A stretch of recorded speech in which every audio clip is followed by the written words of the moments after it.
Segurança em Foco.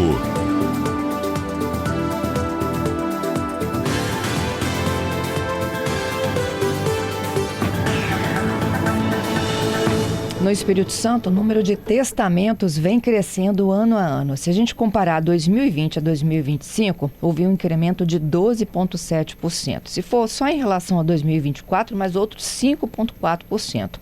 Isso vem sendo impulsionado também, gente, pela facilidade do sistema agora completamente digital, né? Sem testamento, nunca é demais explicar. A lei segue a ordem de sucessão.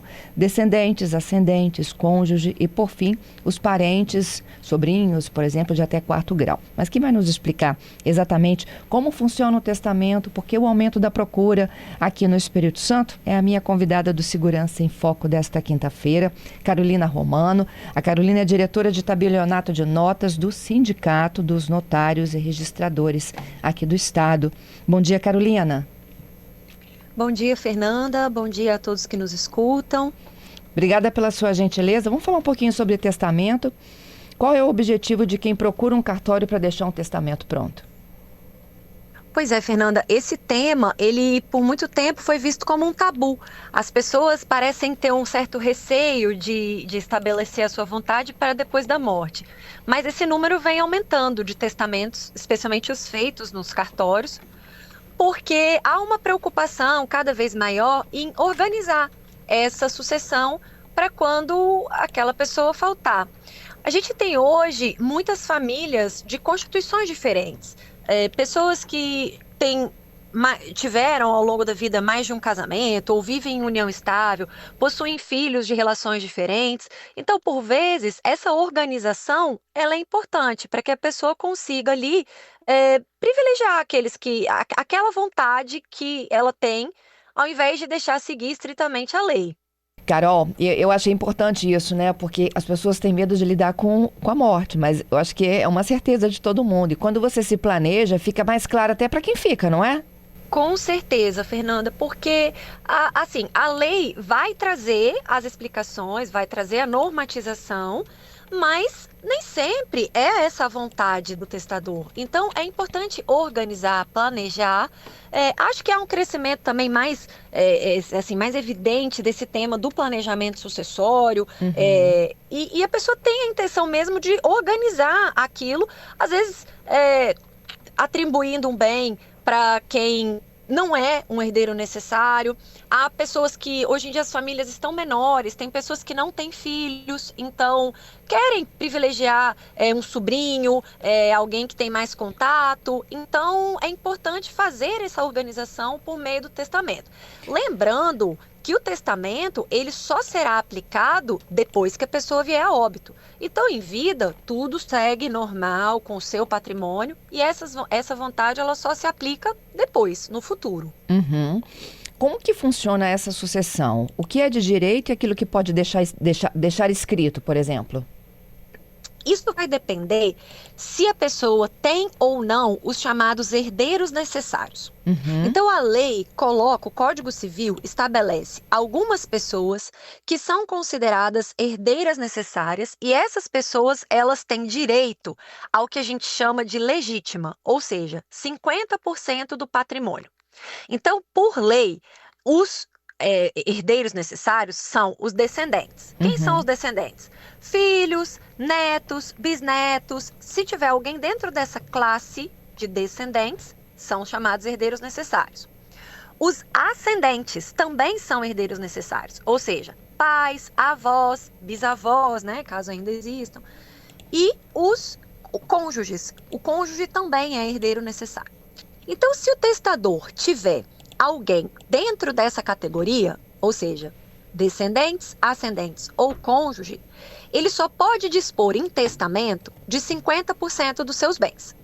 Se ele não tiver herdeiros necessários, aí ele pode dispor da totalidade dos seus bens em testamento. Uhum. Mas e se ele tiver sobrinhos? Eu tô vendo aquela confusão lá daquele tio daquela família que foi assassinada em São Paulo, da Suzane von Richthofen. Então, naquele caso, o tio Eu não sei se ele tinha ou não um casamento, porque das informações que eu, pelo menos, li, ele não era casado. Então, se Aham. ele não era casado e ele não tinha filhos, nunca teve filhos, né? Então, ele não tem nem filho, nem neto, ninguém na classe descendente. E também os pais dele já eram falecidos, pais, avós. Então, ele não possuía herdeiros necessários. Como ele Uhum. não possuía herdeiros necessários, se ele quisesse assim ter feito em vida, ele poderia ter feito um testamento dispondo de 100% do patrimônio dele. Ele poderia ter feito um testamento dizendo, olha, eu quero que todo o meu patrimônio vá para fulano, que não precisa nem ser parente. Ele poderia livremente dispor para qualquer pessoa. Agora, como ele não fez isso, como ele não deixou o testamento, a regra é a do Código Civil. E o que o Código Civil vai dizer? Tem uma ordem de sucessão. Se ele não deixou descendentes, se ele não deixou ascendentes, se ele não deixou cônjuge, os herdeiros subsequentes são os que a gente chama de colaterais, que seriam os irmãos. Ele também não deixou irmãos. E aí a gente vai buscando os mais próximos, que nesse caso dele são os sobrinhos. Então, por isso, como ele não fez uma previsão em testamento, a ordem sucessória é a do Código Civil. E nesse caso, na falta de descendentes, ascendentes e cônjuge, e também de irmãos, vai para os sobrinhos dele, Que são o caso das duas, né? Que estão disputando a herança. que são os que estão disputando a herança. Pode ser que algum renuncie, porque isso é um direito também do herdeiro. O herdeiro, depois, quando a sucessão for aberta, né, quando a pessoa falece, o herdeiro pode falar, eu não quero, ele pode renunciar. Mas se ele não renunciar, vai seguir o que está no código. Caroline, quando não tem herdeiros, pelo menos não se tem conhecimento, né, de pessoas da família, isso vai para o Estado? Vai para o Estado.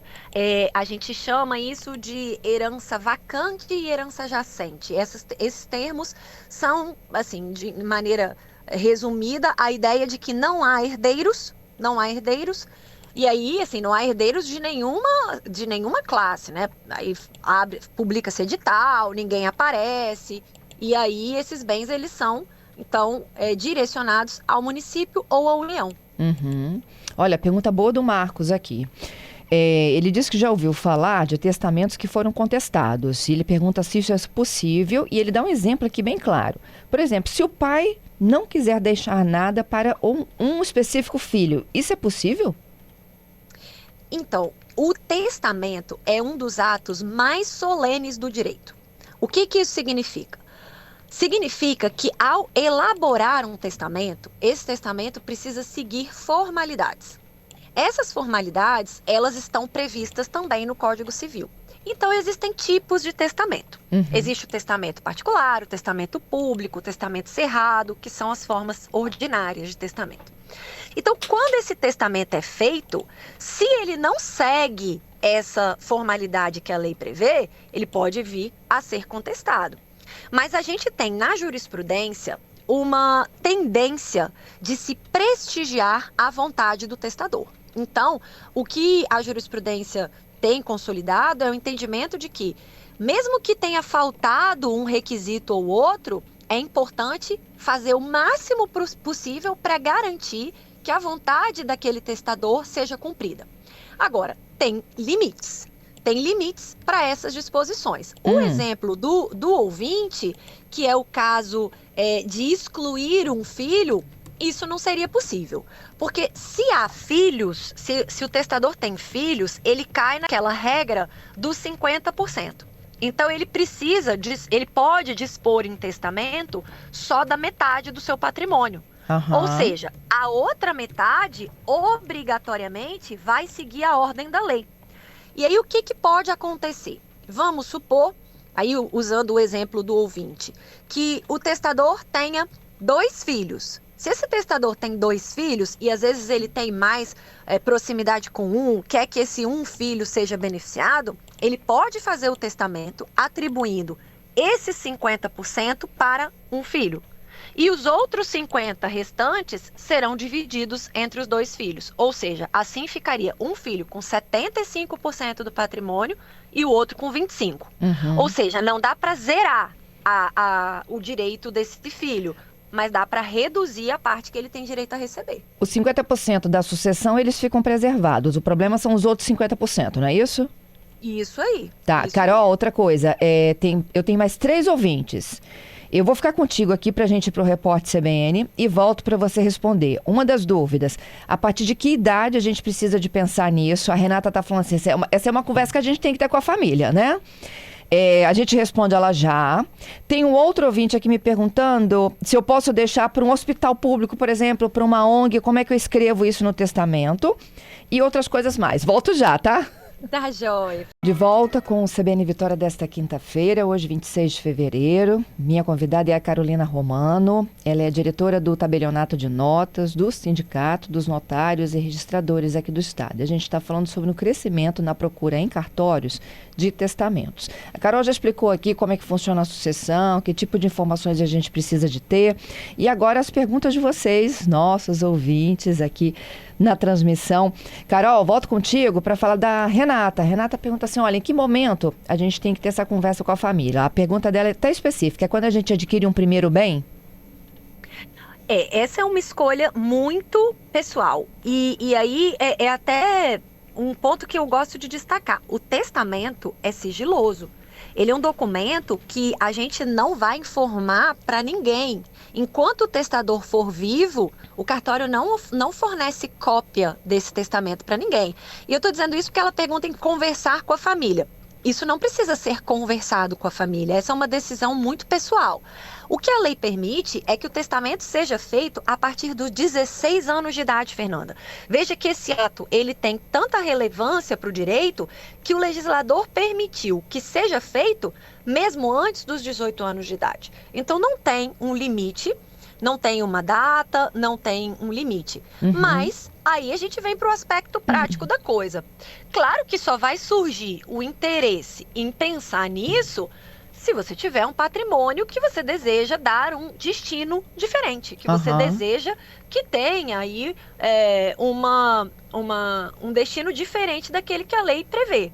Perfeito. Se não, eu tenho aqui, se eu morrer, quero que fique mesmo para os meus filhos e de forma igual, daí realmente não tem por que fazer. A Tânia pergunta se o testamento elimina o inventário. Não elimina o inventário. São momentos diferentes, situações diferentes. O inventário é o procedimento para se apurar todos os bens, direitos e, inclusive, quem tem direito a receber. E aí, com o testamento, eu mudo esse grupo de pessoas que tem direito a receber. Ao invés de seguir os que estão na lei, eu sigo também aqueles que foram beneficiados em um testamento. Então, o testamento ele é feito em vida e o inventário após a morte. O Hélio pergunta se ele pode deixar como herança parte do que ele tem para uma ONG. E ele cita até aqui, hospitais de pesquisa, por exemplo. Pode sim, Fernanda. É possível beneficiar qualquer pessoa, física ou jurídica. Então, se ele deseja beneficiar uma associação, uma pessoa jurídica, quem quer que seja, também pode ser beneficiada. Lembrando apenas que, se ele tiver os herdeiros necessários, tem a restrição dos 50%. A Aline, ela me mandou uma pergunta aqui bastante complexa, depois eu encaminho até para a sua assessoria para ver se você pode ajudar. Mas, enfim, a pergunta dela tem a ver com o herdeiro, um herdeiro que se casa, constitui família e o outro não. Se muda alguma coisa em relação a isso, eu não sei, mas eu acho que o cônjuge não é herdeiro, não é isso? O cônjuge do filho, eu acho que ela está dizendo o filho, né? A pessoa tem os filhos e os filhos se casam. Os cônjuges dos filhos não são herdeiros. A herança é um bem particular. Mesmo no regime da comunhão parcial de bens, que é o regime mais comum, o cônjuge, ele não recebe, ele não tem direito. Perfeito. Bom, temos mais aqui. As pessoas estão interessadas no tema, hein? Esse é um tema que a gente tem muita curiosidade e eu acho que é por isso que tem aumentado o número, porque a gente vai quebrando esse tabu, né? É importante organizar as coisas. O Max pergunta, e as dívidas? Ficam para os herdeiros também? As dívidas também ficam para os herdeiros no limite da herança. Porque a gente não pensa, se você tem um credor e aí vem a óbito, seu credor vai deixar de receber? Não, ele vai receber, mas dentro do patrimônio que o falecido tinha. Então, o herdeiro, ele não fica obrigado a pagar uma dívida com o seu patrimônio. Primeiro, eu vou descontar daquilo que o falecido deixou as dívidas do falecido. Se sobrar alguma coisa, eu transmito para os herdeiros os direitos, as dívidas não. O Carlos pergunta se o testamento precisa de ser atualizado, renovado ou feito uma vez, não precisa mais voltar, a não ser que tenha que incluir mais bens, não é isso? O testamento, ele é feito uma vez, mas ele pode ser revogado a qualquer momento e pode ser feito outro a qualquer momento, se a pessoa quiser. Se a pessoa fez uma vez e ela já está satisfeita com aquela disposição, ela não pretende mudar, ele vai valer. Para lá, quando ele tiver de ser cumprido, ele vale. Mas se a pessoa quiser mudar de ideia, ela pode alterar o testamento, revoga o anterior e faz um novo. E o Gerson, para finalizar, a regra de que o herdeiro mais próximo afasta os demais continua valendo numa sucessão legítima? Continua valendo, mas essa proximidade é dentro da classe, não é uma proximidade afetiva, né? Então vamos supor que o falecido tenha deixado 10 filhos. Os 10 filhos têm direito, não os netos. É essa a ideia, que eu não pulo para uma classe abaixo. É essa a ideia da proximidade, do mesmo jeito. Se tem, no caso que a gente comentou antes, lá envolvendo a família de São Paulo, se ele tivesse irmãos, os sobrinhos não receberiam, porque os irmãos estão mais próximos nessa árvore genealógica. É isso. Carolina, muito obrigada mais uma vez, hein? Eu que agradeço, fico à disposição. Bom trabalho para você aí. Obrigada, bom dia.